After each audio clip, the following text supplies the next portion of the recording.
Hey guys, what's going on? It's Flip, and today I'm doing a review for the Daimajin Trilogy box set. Now, every box set that I have picked up from Arrow this year, I know that some of them have had some problems with the disc, but every one that I have personally picked up this year has really impressed me. They started things off this year with the first box that I purchased from them with the Battle Royale 4K set. I thought the 4K transfer was great. I think the amount of work and love that they put into a single film is mind-blowing. And then they followed things up with Years of Lead, which I did a review on and said it was their best box set of the year so far. And then Vintage Trails came out and I said the same thing.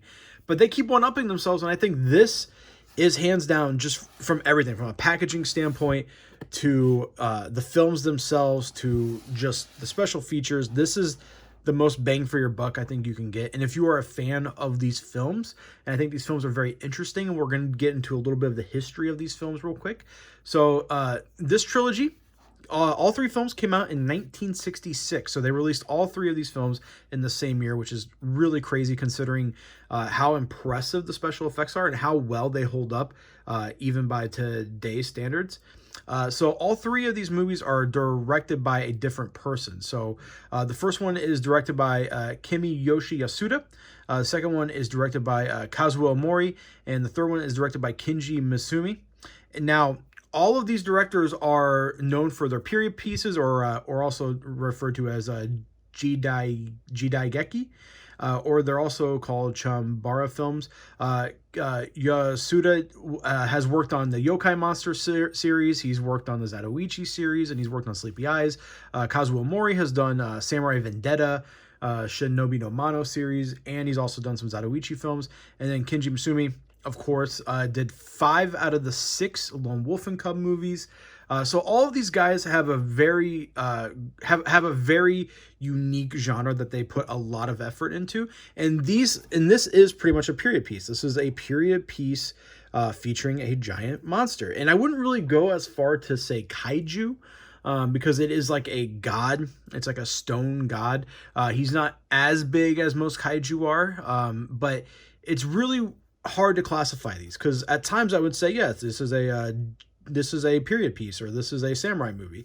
But let's go ahead and open up the packaging here. So it slides open, which I think this is correct me if I'm wrong, but I think this is the first Arrow box set to have a top opener. So the top pops off like this. You get some clouds right there. And then everything is secured so much that when you hold it upside down, it doesn't come out. So you have to like really shake it. It includes a 120-page book. I love that artwork right there. And of course, it is filled to the brim with essays. And as a person who is a fan of these films, when I get into a franchise or I get into something and I really love it, I tend to kind of just do a deep dive down the rabbit hole and try to learn as much as possible when it comes to the things I love. And there was a time in my life where I was obsessed with these movies, and I thought I had learned everything that I could possibly know about these movies, but this booklet is so full of good information that I was learning left and right. And again, typical Arrow fashion, some screenshots towards the back, but a lot of it is just essays after essays after essays. As I say that, I'm just flipping through all the pictures. I think this is the first booklet of theirs that rivals Indicator. I think Indicator puts out the best supplemental booklets in the boutique Blu-ray market.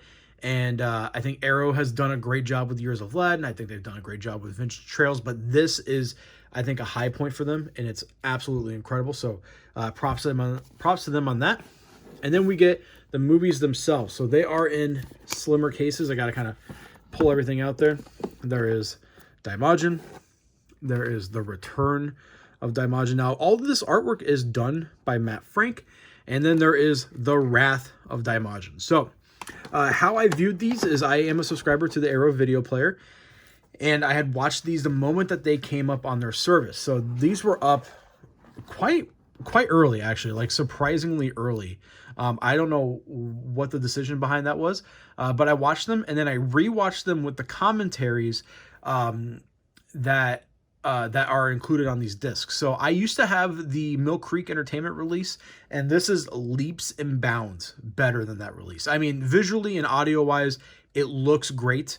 I know that there was a recent announcement of a 4K in Japan, which I think this box set is already pretty expensive. I think I got mine for $80, and that was with expedited shipping. So a 4K set of these films would have been astronomical. Plus, they probably started the 4K process after Arrow had already done this. So I'm not upset about it or anything. I think these look great, and I don't think these would have benefited from a 4K release. I do think they look pretty good. But each movie does include a ton of special features. There is a introduction by a critic named Kim Newman, which I thought was really, really awesome. Kim seems like a very knowledgeable and a very eccentric guy, and I mean that with a lot of respect and love. And this is why I love Arrow. They pick people like Kim Newman to do special features, and you could tell that this guy is extremely, extremely knowledgeable, but he is a huge film nerd, and he's a nerd for these films. And I've said this before in the past, but for me, the special features-wise, the people that Arrow chooses is the perfect mix of knowledge and fun. And when I watch special features, I want to have fun. And I feel like a lot of commentaries on other labels tend to be very robotic. It's like they're reading off a list of like facts about the film, and it doesn't feel very natural. And I feel like the key to a good commentary is that it flows very, very, very well. So the first film does have a commentary by Japanese film expert Stuart Galbraith. I hope I'm pronouncing that wrong. The fourth, his commentary was solid, but it wasn't until the second disc, which is Return of Daimajin, where Tom Mess and Jasper Sharp just absolutely knocked it out of the park with theirs. I love their chemistry. You can hear that they seem to be good friends. They're both very knowledgeable, both very smart guys, and they both are having a lot of fun watching the film. And then also the final movie has a commentary by Jonathan Clements. So I wanted to make sure I get that right. I'm going off of memory. And Jonathan Clements' commentary is also very, very, very good. There's also a bunch of interviews, a little, essays. There is alternate like credits. It's just loaded with special features. And I adore this set. I think this is the best Arrow video box set this year. Last year for me, it was the Shinya Tsukamoto set, and then this is right up there. So of course, with every video or every Arrow release, there's also art cards. There is a double-sided poster that comes with this set as well, and there is the interchangeable art right there with the original poster. If you guys, I think pretty much the artwork is pretty much just sections of the front covers on the disc, so I don't really have to show that off or anything. But yeah, this is my favorite box set of the year. And if you're asking yourself, should I pick this up? I'm not really a fan of kaijus. I would say rent, get the $4.99 subscription, because if you're not a fan of kaijus, I don't know how you're gonna feel about this. But they do work as semi-period pieces, because a lot of it isn't the actual monster himself. It is, it is the setting, it is the costumes and the actors, and all of these movies are good. There's not a bad movie in here. My favorite is the Wrath of Daimajin, just because I'm a huge Kenji Masumi fan, who did the Lone Wolf and Cub films. I think his style is a lot of fun, and I'm just a massive fan, like I said. But I think all three of these films are solid. There's not a bad film in this box set at all. Special features are great. It's jam-packed with special features. Let me see if I can pull the J card. Let me see if I can find this. There we go. So here is the J card. As you can tell, each disc does have a lot of special features. Disc 3 is a little light, but then again, I wish I would have had more on disc 3, because that is my favorite of the three. But there is a lot of special features in there, jam-packed. So as a whole, this package is 100% worth picking up. I do believe it is sold out at retailers, so whatever is left, which is mind-blowing.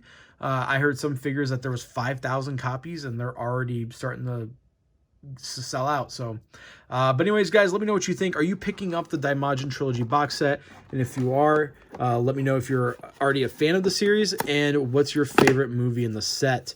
And until next time, I'm Flip, and I'll talk to you guys soon.